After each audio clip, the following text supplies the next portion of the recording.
I mean, just share for our listeners, like how did you get that business acumen and how are you implementing that? Anything you see, feel, touch, encounter, the law is somewhat intertwined in that. And I said, everything that's intertwined, right? I mean, there's rules on how we bury people, buildings, everything's the law. So it's like, if the law is in everything, I want to get a law degree. And that's really what led me into going to law school.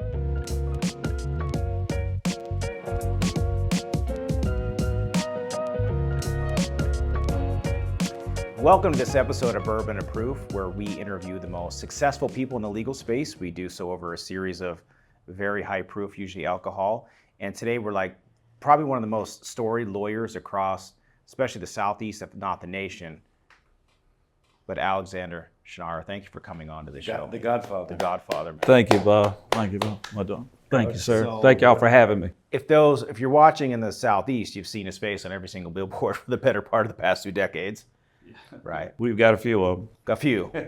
I couldn't not see your face as we drove through Birmingham today. And I actually wear the shirt for you. This is War Damn Whiskey. How do you know he's an Auburn fan? Maybe I know he's an Auburn fan. Alabama fan. I know he's an Auburn fan. Growing it, I am politically correct. I pull for both teams, but I do love, there's a special place for Auburn. We were in LA a few months ago. He's very dedicated to watch the Auburn game as we sipped we were at Randy's basement, Randy Wilson's basement in Manhattan Beach, and he drank. He's been to Randy's house? He's been to Randy's house. Randy's got nice And liquor. I'll tell you, what really pushed me in that direction was when I was a young man, when we got Bo Jackson. Wow. And, it broke the Alabama game 9 winning streak. Because I grew up my father didn't pay attention to sports, so it wasn't like you were raised to choose one team for the other. And then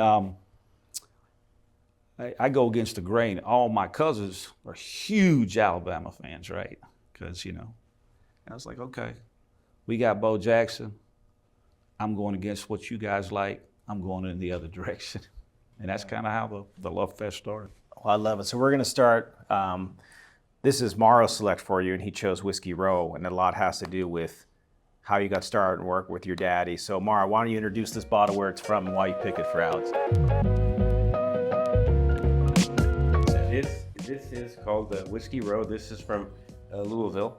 I thought of Alex immediately when I saw the label because it looks like a dollar bill. When I think about Alex, I think about cold hard cash. So this is a 1880s straight corn whiskey from Louisville. It's a traditional and local brand, just like he's a local man. Yeah.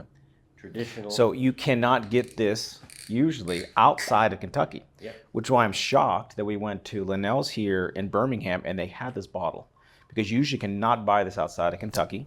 That is a special spot here. And Linnell is the only person who actually has anything like this. Yeah, and thank you for, Mitchell, your nephew, told us to go over there, and it was, so this is, Whiskey Row, and this is...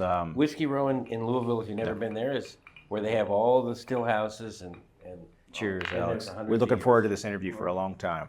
Mark's in there to come out.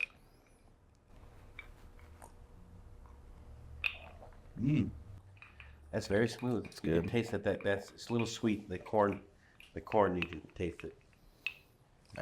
So, everybody thinks, most successful lawyer in the country. We see his face everywhere. He's got 150 lawyers, but nobody knows how you started. You didn't. I mean, there's rumors of you coming from trust funds and getting all this money, but you started with nothing, man. No, that was the furthest thing from the truth. I mean, I honestly don't think you can build a law firm overnight. I think everybody's got these rich, quick schemes. I think there's an old saying, inch by inch is a cinch and a yard is hard. They call Mara the angry inch. Yes, well, that's it. You've been talking to my wife again. Yeah, okay. And I started, I worked for someone for 5 years, and then 23 years ago, August of 2001, I opened my firm by myself with just 8 little cases. And it's just been one step at a time, one lawyer at a time, one employee at a time, and it's just building it one day at a time. So you worked, it was Corey and Larson? I worked at And I would like to give a shout out. I mean, they gave me an opportunity coming out of law school. It's a good law firm called Corey Watson. Corey Watson. I'm related to Ernest Corey, and he knew me in my dad's liquor store. He'd come by sometimes when I was in law school. He'd get a bottle of wine or something. And Is that Corey spelled K-H-O-R-Y like that? C-O-R. It's C-O-R-Y. So they do a lot of mass tort firms in Alabama, but they have his son's Jamie just getting started as a lawyer. Yeah, Jamie Corey is actually Jamie is Ernie's wife was a Shunnarah and is actually my first cousin. And actually, her father and my father were partners in the grocery business for 20 years. They were like brothers. So Ernie married my first cousin. Wow. And so everybody, again, assumes that you had money to start your firm, but you were working at your dad's liquor store first. Yeah, I mean, look, I grew up in a very, I'd say,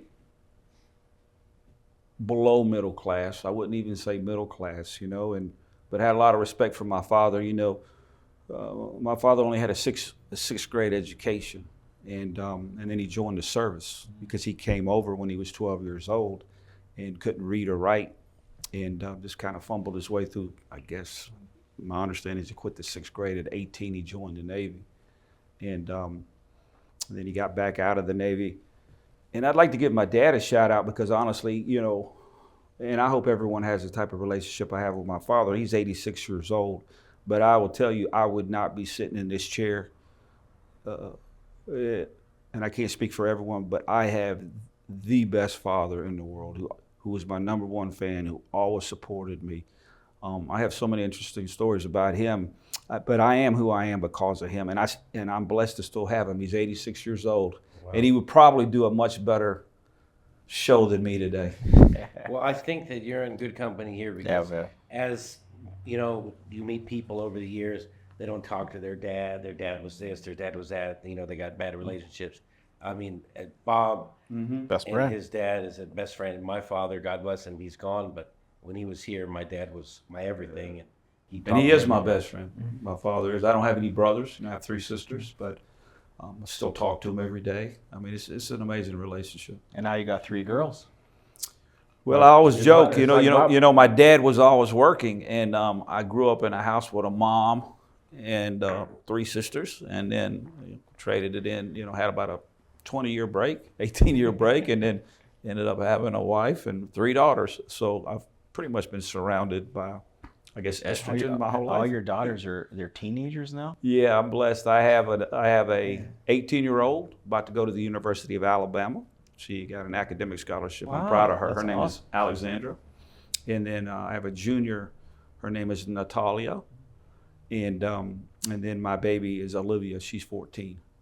And they're actually on spring break at the beach having a good time while we're here. What beach do they go to around from here? What's the beach that people Most people here go to Destin, Florida, or they call it 38. It's between Panama City and Fort Walton. It's just an area where it's just very beautiful. I mean, the thing about and you can drive there from here? Yeah, it's 4 hours. It is some of the most beautiful sand. I know you could read about it, but the Gulf Coast of Florida has some of the most beautiful white sand beaches you've ever seen. It's just beautiful. But how do you came from lower middle class, you obviously have a lot of wealth now. Your daughters know you only as somebody probably from wealth. By the time, how are you able to contain, have them still have that spirit that you did? I'll tell you, that is one of my biggest Achilles heels. That's been very, very challenging for me. I'm not looking for an excuse. I think if God would have blessed me with a son, I think I would have been a lot harder on him. But for you who has 3 daughters, I mean, if they just look at me, I melt. I mean, I have 2 daughters. I know what you mean. I mean, you just melt, and they're so smart that they know that they own you, and they do manipulate you. And they're the only ones who can get away with anything and everything. But it's an unconditional love. It's an unconditional love. But how do you keep them grounded? Just by reinforcing, just talking to them every day. You know, it's funny, like, here's what I've noticed about my daughters. If I had to do, you know, you learn when they grow, right? I found, I'm a biblical man, so I found something in my journal about 10 years old. And even at that time, so we're backing those people up 10 years, like 4 years, you know, so that'd be 4, 7, and 8, right, back then. The same things that I spotted in them, and I know your children are young, are still their Achilles heel now. Wow.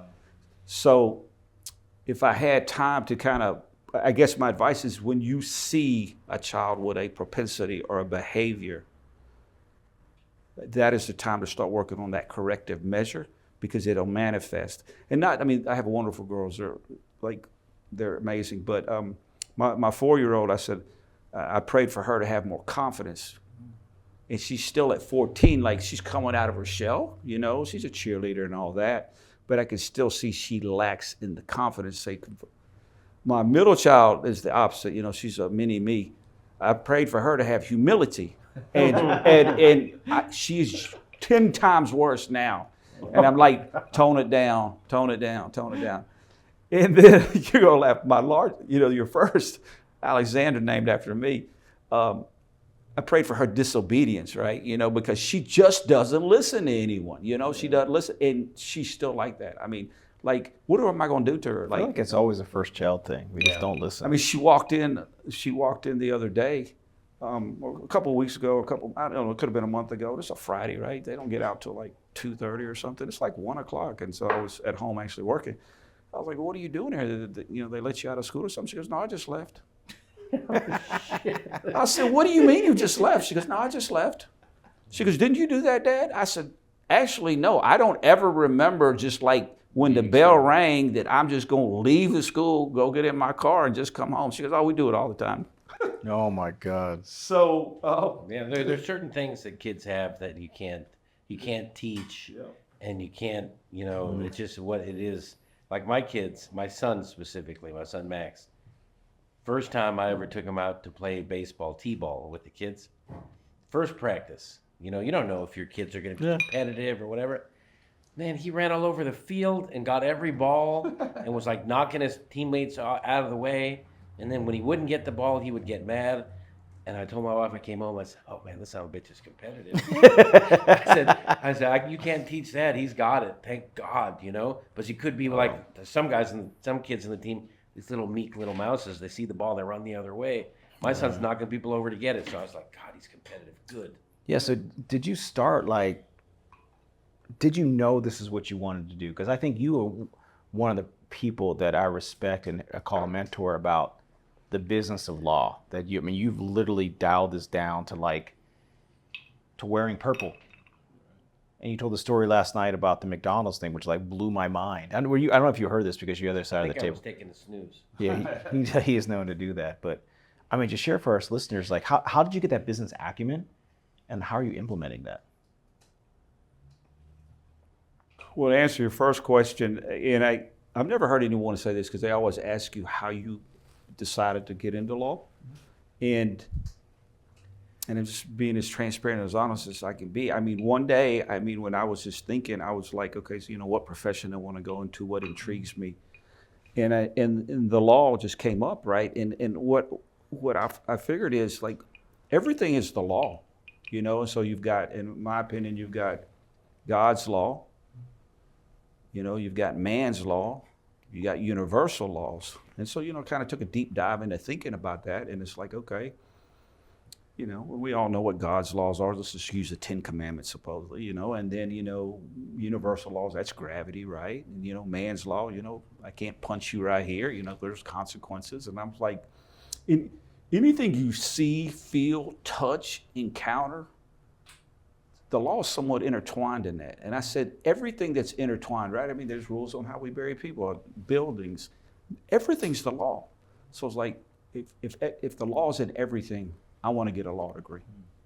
And that's really what led me into going to law school. I feel like the first semester of law school, I remember feeling after that first semester, it's like, shit, I learned more in 3 months than I learned all of college and high school combined. Easy. Remember that Al Pacino You can do a lot of movie? different things with a law. Yeah, you can do anything. Remember that Yeah. Al Pacino movie, The Devil's Advocate?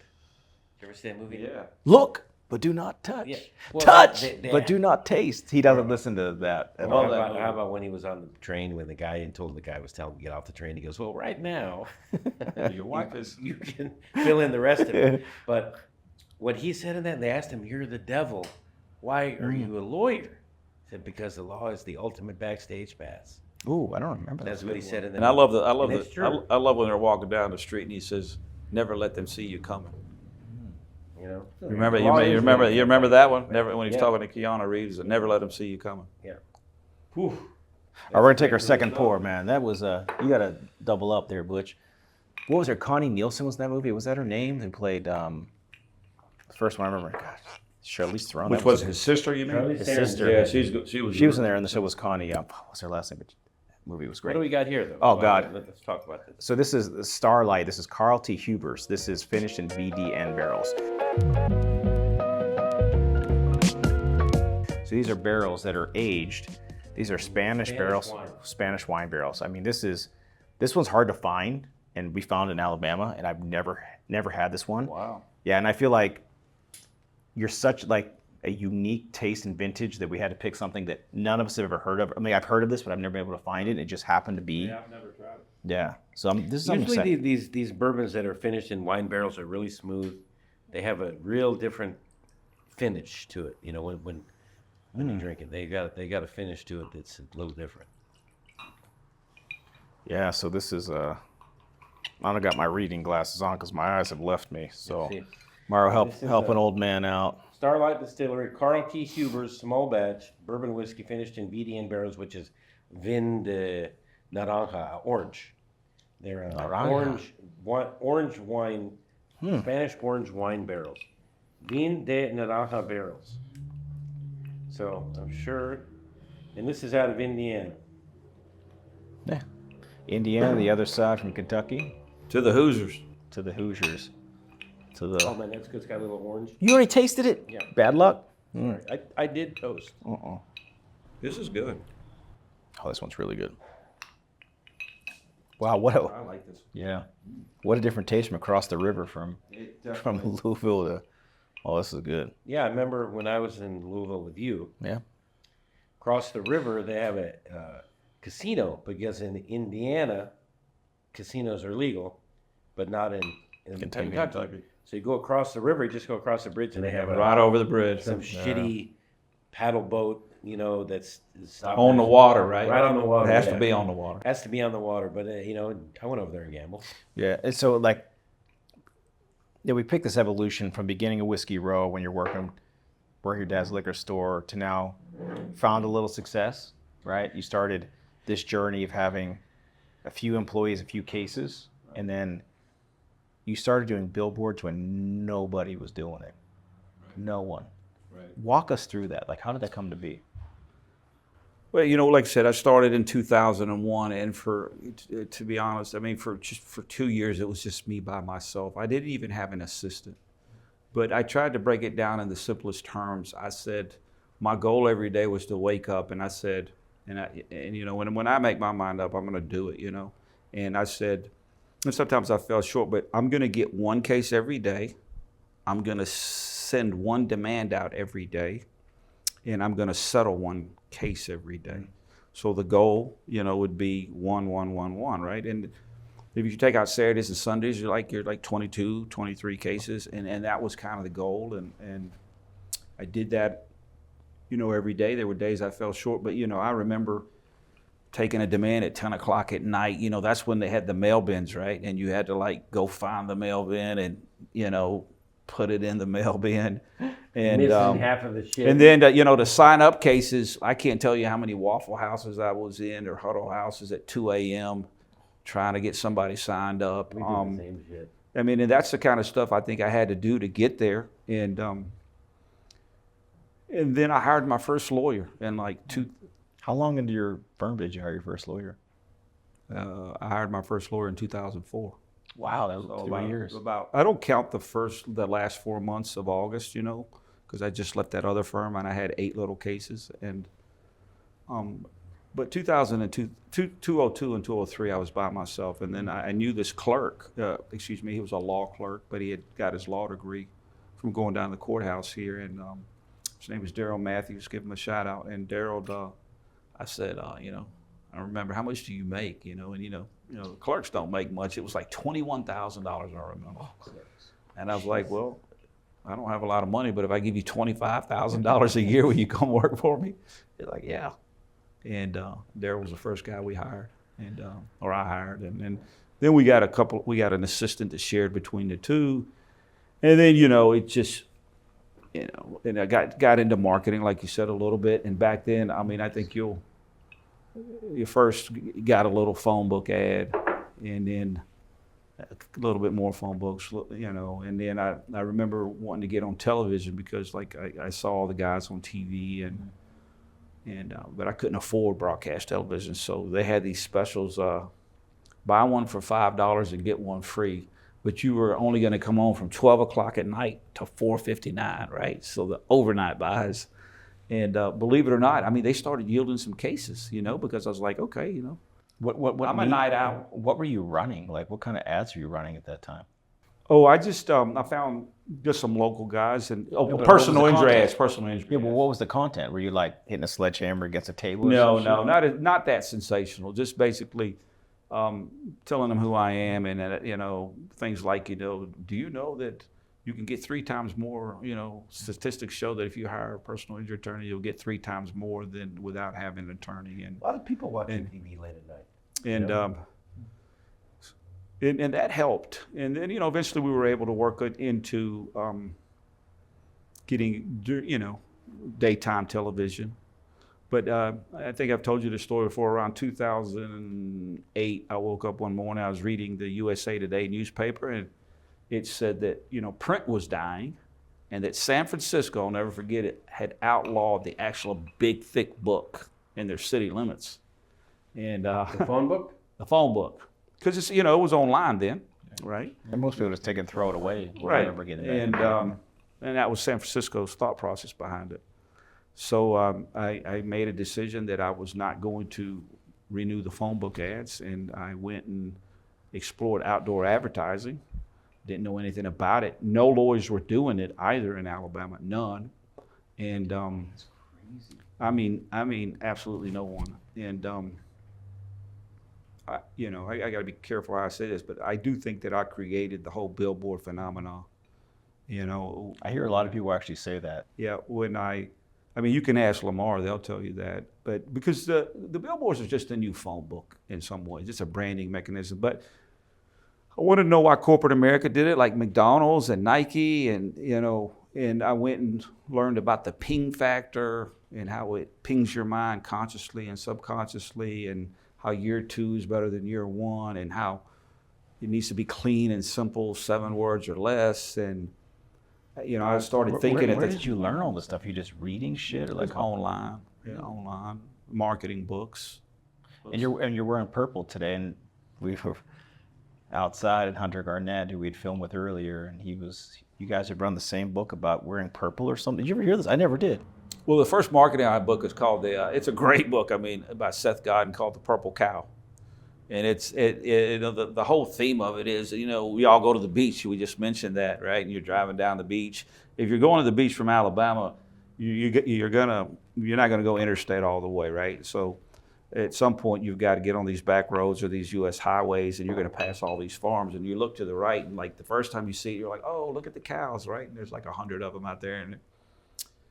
But then the next 10 farms all the way down the beach, the last hour and a half stretch, you never even pay attention to the cows. But the whole thing is, but if there was a purple cow, you would notice the purple cow. And so it's a differentiator. So what is your differentiator, right? Everybody needs to have a differentiator.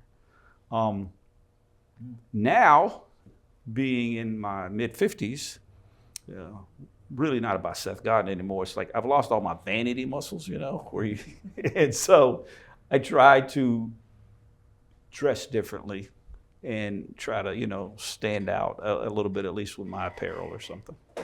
Yeah, because you're always very well dressed, but not like South Florida. Like, No, definitely not the South Florida no, vibe. it's like a good. More universal. Yeah. You That's could nice. pass And one. you can wear a nice, crisp white shirt and sport coat anywhere, and Yeah, but with you'll be style. looking good. Yeah, I think so. This is really my look every day. I mean, it's just I tell you, there's a great company here in Oxford, Mississippi. I'm going to give them a shout out. You know, one of my friends owns it. It's called Delta Blue Jeans, and it's a custom blue jean, and it's Really? organic. And I mean, you know my nephew Mitri. You know, you have a lot of guys who are just, they're just off the rack is not going to look. And I mean, these guys opened this business out of Oxford, and they've just done amazing. They target like professional athletes and stuff like that. And This whiskey's very good, by the way. we all look better when we're fitted. It's all fitted. So, I mean, Mara wears a lot of jeans that are like hungry butt jeans because it looks like the jeans are Yeah. in his butt. They call come trapos in Spanish, where like the jeans are eating, my ass is eating them. Yeah. That's a good Yeah. actually name for It it. just makes you, and you feel better. You know, I love the whole. I think my favorite of all the athletes is the Deion Sanders saying. Oh, damn. I love it. I mean, just give him credit. I mean, it's like when you Prime look time. good, you feel good. When you feel good, you play good. When you play good, they pay you good. And I mean, that mentality. I mean, he was spot on. You know, I went to law school with this guy named Simon Abal, a good friend of mine, and we came up together. We graduated together. We were broke, sole practitioners, didn't have a fucking dollar, and this guy would always wear a suit and tie, crisp shirt, tie, and everything. And I'd be like, man, you don't have any fucking cases. The fuck you wearing a tie for? He goes, I just feel like a lawyer when I dress like one. And every day I want to go to the office. I want to feel like a lawyer because if I feel like one, I'm going to be one. I think there's a lot of psychology with dress. See, I'm the opposite. Like, I want to get so I can't wait to take my shit off and be in gym shorts and a t-shirt and be comfortable. But it's different because Simon Abal right now is one of the most like preeminent criminal defense lawyers in Los Angeles. If I found a body in my trunk, God forbid, I'd call Simon. In LA, anybody who's in big trouble, they call this guy and they pay him lots of money. But yeah, I mean, I came up with him and we were fucking gonna have money for lunch between us. I've been practicing 26 years. We were broke. Yeah. Raymond was talking. You remember last night about how he had bought the greens, right? And when Steve Jobs wore that black T-shirt every day. I mean, that phenomenon. I know so many people who just kind of overnight just started wearing just some jeans and a black T-shirt. That's kind of gone away a little bit now, but you still have some diehards that do that, and it's like I don't have to think about what I'm gonna wear, right? Well, you still have every guy in finance in the Northwest that always wears like a Patagonia vest and a collared shirt and khakis. Son of a bitch if they don't wear that Patagonia vest, man. It is out of this unbelievable. It's the holy grail. Yeah. It is. And Alex, like we talked this, and you told this fascinating story about like as you transition from 8 cases when you left your firm to now you have 150 lawyers plus 180. 180. Oh my God, you must have hired 30 since the last time I talked to you.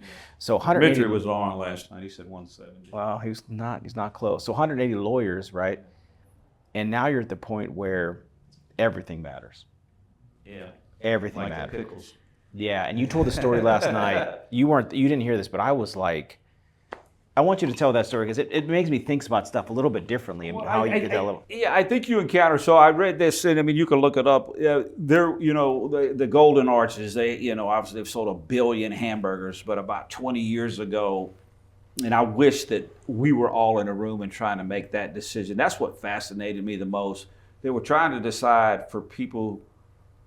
If you buy a McDonald's hamburger today, it's got 2 thin sliced pickles and those little onion petals, right? But at one point they had 3 pickles.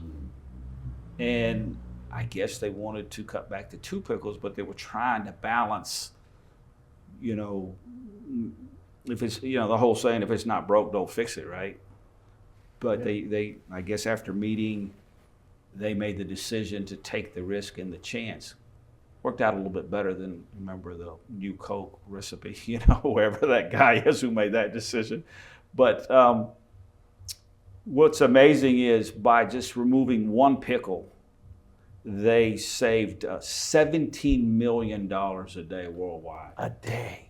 a day. One pickle. One thinly sliced pickle.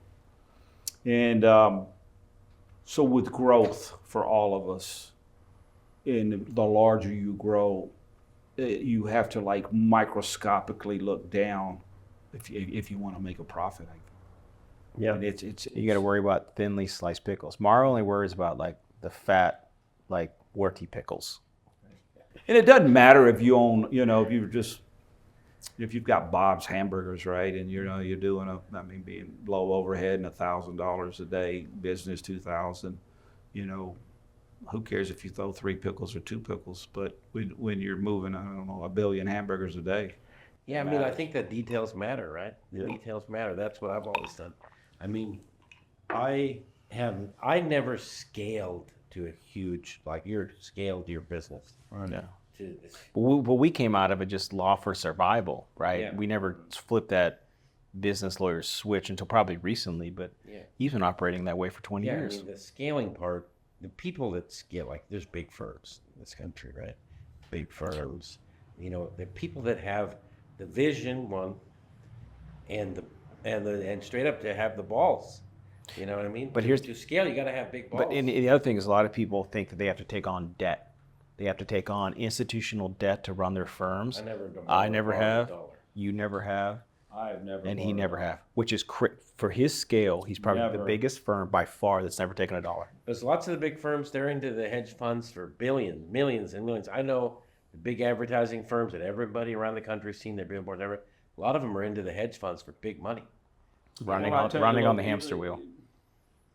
And then y'all get this. Look, the overhead that we have is enough. We don't need to also worry about paying the bank back. And I'd like to be the bank myself. You loan me, and these private equities and these. You're talking about 17, 18%. You're never going to get out of that hole. You're just not going to get out of that hole. We talked last night about this, but Alex, like us, we never charge interest to our clients, even though I did the math at our firm. We did $68 million in case advance costs in the past 5 years. Right. And I looked at it, I was like, shit, that's money you put in, you don't get back. I mean, right. You know it's there, but you don't have access to it. Correct. But I mean, for a lot of people out there starting their own firm right now, they feel like they have to do things a certain cookie cutter way.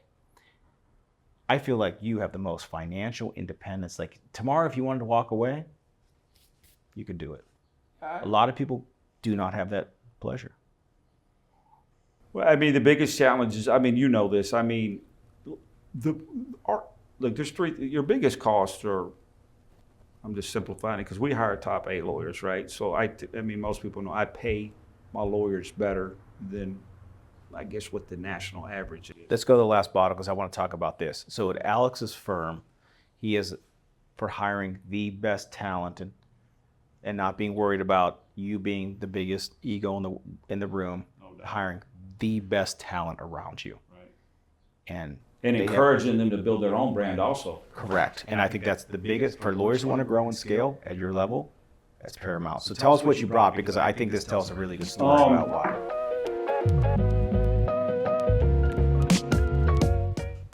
Well, I know everyone has heard of this, but for this special occasion and you guys coming in town, I brought a Pappy 23, which is, the Golden Grail. He's doing the woogie boogie. I'm dancing. I'm obviously a big fan of the wheated bourbon and the Buffalo Trace Distillery, and trying to motivate my A-plus lawyers. It's been probably five years, maybe this is year 6. I decided that, we get these cases, and the lawyers work very hard on those cases. You're trying to get justice. They're complex cases. I know you two guys know them. And, we're in these things for 2 years, 3 years, several $100,000 of investments. And we're all moving so fast that I came up with a tradition. When you're successful and when we resolve that case, that I'm going to give you a great bottle of bourbon. And I knew most of my lawyers, and I knew how much they loved bourbon. Just from all those years of just, going out and drinking some bourbon with them. And it has been one of the best things that happened in my firm. And it's fun to see. And Another reason is like you have to take the time, as hard as we go, you have to take a moment or two to reflect the wins, right? There's small wins. Then there's the next project. But if you never take time to think about the win, reflect on the win, and so, it's a tradition, and it's been so much fun. And So now it's expanded. What's your tradition with the Pappy? Well, I hate to tie it in economically, right? But you got your Pappies, and it's not just Pappy, it's your Jailer Rules, all types of bourbon, But depending on the outcome of the case and the work that's put in it, then I guess as the giver, I decide what bottle of liquor that you get. I guess this is They good. have other compensation too, but this is like. Oh, of course they get their This compensation. is just a little sugar on top. Yeah, just a little sugar To on celebrate top. the team win, to Yeah, do celebrate the something team win. together. And it's a lot of satisfaction in saying, look, great job. You did an amazing job. I mean, you're an incredible. They're better lawyers than me, by the way. And it's just saying, look, celebrate this with your family or whenever you want to celebrate it. And I hand it to them, and it's just a great feeling. So that's poor little Pappy 23 because this is a. And for those of you who aren't bourbon hounds who are listening and watching to this, This is a the shit. Pappy 23, just to give you an example. It's like a holy grail. This is about a $10,000 bottle of bourbon. No bullshit. So Hard this to is find. about 10,000 bones, and we're about to drink some, and I'm going to drink some more when the camera goes off.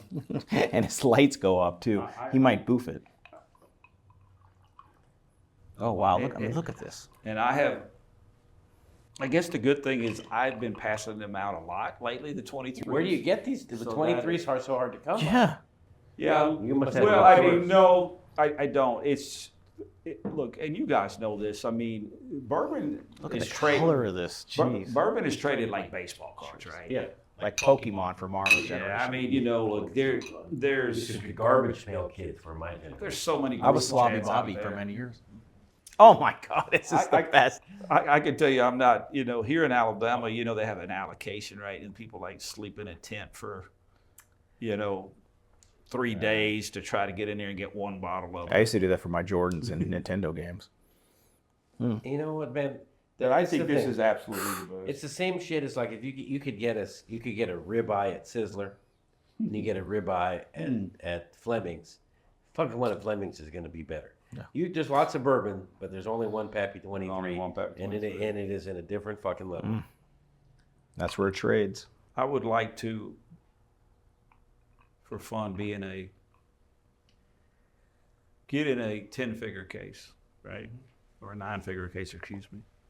And be able to go out and purchase the Pappy 25.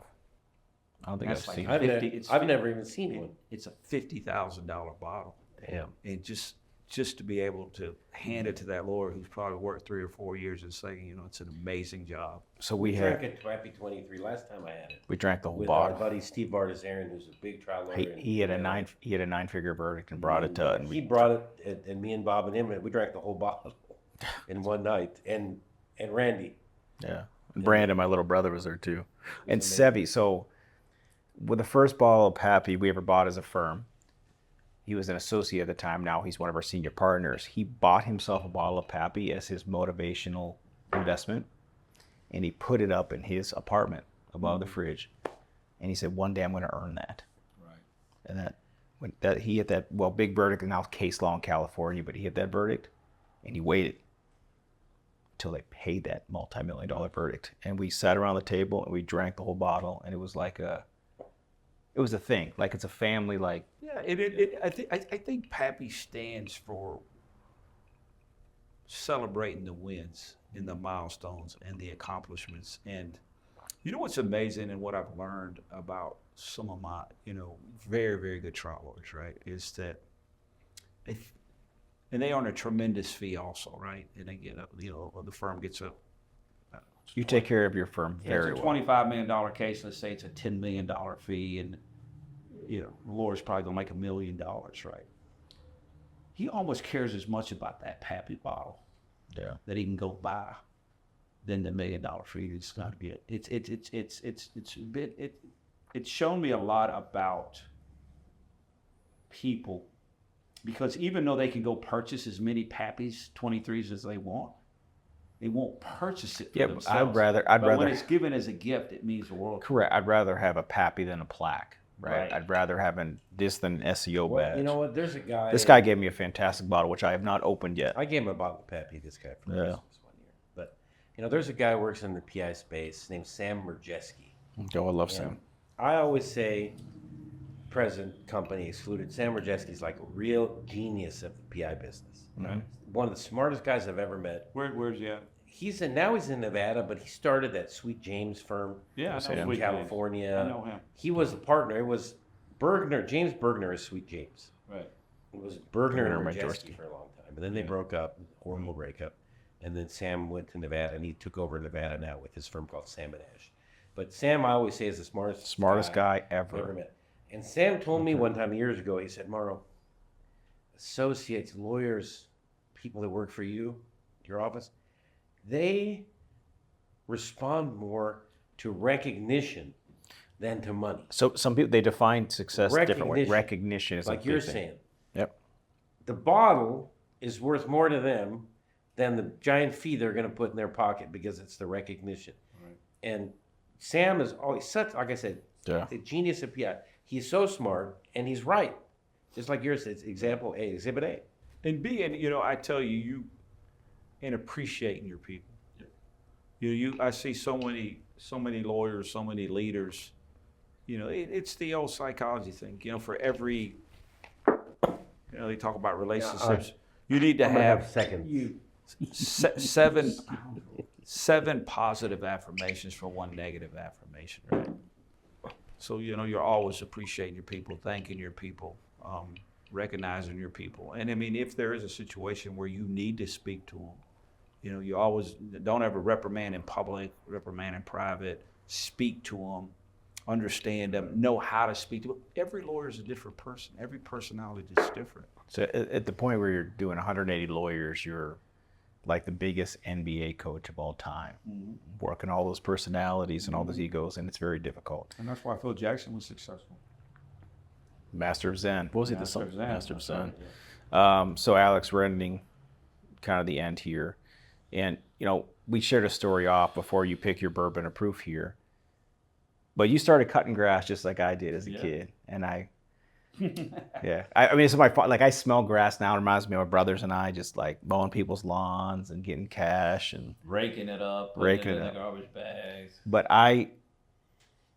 in the summer before I turned 18, my brother and I earned enough money to buy our first truck. Right. And my dad's like, he went down to this used car dealership and he's like, Bob and Brad, he's like, I found this, like, it was a Chevy S10 Tahoe or Chevy S10 truck. And he was like, Those he are could, small. Little pickup. small, yeah, it was like a 2-door, but we had enough that we could put extra mowers. We were going to hire kids in the neighborhood. Cool. He's like, Bob and Brad, he's like, this truck, it was like $5,500. This was this was 1997. And he's like, I think you guys can afford the payment because you guys have earned so much. You crushed it this summer. And he was like, what do you guys think? And my brother, Brad, my twin brother, who's now like runs our law firm. He's a lawyer. Brad comes down. He runs up. We stashed all of our cash in a Wheaties box. This was a 1993 Wheaties box when the Penguins won the Stanley Cup, and they put all the Penguins on the Wheaties box. We put all our cash there. Brad came down with $6,000 in cash. And my dad was like, boys, what the fuck are you guys doing having that much cash in the house? But he took that cash and bought a truck. And we talked after this. You did the same thing. Yeah, with so I graduated high school in 1985, and so in @83, after the summer of '83, before I went into my junior year, I did not have a vehicle, and you know, my parents took me to school and picked me up, and it's kind of embarrassing in high school, right? But we couldn't afford a vehicle, you know, or my dad wouldn't buy me a vehicle, so I made a decision to cut grass that summer, and I did, and back then, I mean, I saved $2,500, maybe made a little bit more, because, you know, you're spending a little money, and I bought my first car. It was '83, but I bought a 1979 Caprice Classic. It was black. Those are like the old police cars, like a big boat. Big boat. Nice. Big boat, and It was just great memories. I wish I still had that vehicle, but that was and then I had it my junior and my senior year in high A school. lot of room to play in the back seat. A lot of room. I have a '79 Trans Am that I have right now, and this is fucking. Is that the Smoky and the Bandit Well, I Trans Am? have a with the Bandit eagle? edition. with We're the gonna drop. Screaming Eagle We're on gonna drop the this in the episode. I need a picture of this. Screaming You Eagle know. on the hood. Yeah. So, but cutting grass, by the way, for watching or listening, good cash business. If you're doing car washes or cutting grass, it's a good way to launder money if you wanted to. Good thing, you know, when you showed the, and we're all having fun here, but when you showed that first bottle of whiskey and you said the cash, you know, being in the lawn business and being in the, owning your own little business, it was like, yeah, I miss the cash days because I had, the first time I settled the Uncle case. Sam wasn't involved. For the first time I settled the case, it was like, what's your tax ID number? and you fill Use your Social you Security. fill that W-9. I mean, and 23 years, 28 years later, I mean, I've never gotten cash the rest of my life. I don't even have any cash anymore. It's crazy. Our friend Chris Dolan was one of the most successful lawyers in the United States. He's from Connecticut up there. He's from Connecticut. Now he's out of San Francisco. But he, during law school and after law school, he was a tree surgeon. Yeah. And, Really? he has his company's called Esquire Tree Service. Oh, that's cool. Because he was a tree surgeon, and that he loves to chop down trees and use the Wow. what do you call it, the chainsaw and all that. That's his thing. So one day we'll talk about, because we'll wrap it up, but we saw Chris Dolan use an EpiPen on his wife like a surgeon because she had a. Twice. I saw it This is the once second live. time. I saw it once In live. Park City, In Park remember City. you were there. We won't tell the full story. We're going to get Chris Dolan on. We'll do a little. get We Dolan. got to get him on, but he stabbed his wife in the heart. Said it was the most fun thing he's ever done in his life, and saved her life. So now, Alex, this is where you're going to pick your bourbon of proof. We have to exclude this bottle because it's obvious. So you have to pick between these two. What is your bourbon of proof? And it could be for a story, it could be your taste, but it's up to you, my friend. We know you like weeded bourbons. We know it. It's fine. I enjoyed both of them, but I really liked the Starlight. Yeah. It had a little bit of an orange taste, like you said. Yeah. I felt that it was a little bit smoother. And in the end, the taste is important to me, right? And I think that's an amazing bottle. I agree. That one was special. I agree So, with you. Alex, Alex is special. Yeah. And that's So you guys are amazing. and also we wore I wore my burnt orange, Yeah. orange flavored Well, BDO. if I had to pick- I don't know if you noticed, they did really well against Yale the other day. You know, I picked them to win I picked them to win the tournament, and they They I were know, some very. real, bracket busters. Yeah, I don't have broke a my dog best. in the fight on the Alabama Auburn game, although I'd love to come and watch the game one year. I'm sure you go. every You year. have, we call it the Iron Bowl. Yeah, And I do I'd think it's the love to greatest come. rivalry. I will personally put you in the box. You also see and take But hold for I'm going Atlanta. to say, and I hope you don't mind, I'm a big golfer, and You want to take me to Augusta with? no, Yeah. I'm going to the He played at Masters. Pebble last week. I just I found played out. Cypress Point, hardest course in the world to get on. But Justin Thomas, who's from Lexington, Kentucky, one of the greatest American golfers, went to Alabama, and he's a big roll tide roll guy. Oh, he is. Justin Thomas. So I'm an Great Alabama golfer. fan Yeah. because of Justin Thomas. So Well, I from apologize. a tradition and a success, and what Nick Saban done, who I know, I mean, it doesn't get any better than the Alabama tradition. My daughter's going to Alabama. It's an incredible school. So, Alex, thank you for coming on. So, roll tide, roll joints. Thank you for coming on, and Alex. War Damn football, or what is it, Albert says? War Damn Eagle. War Damn Eagle. War Damn whiskey. Eagle. And as War the Damn Falcons whiskey. say, rise up. Ah, nice.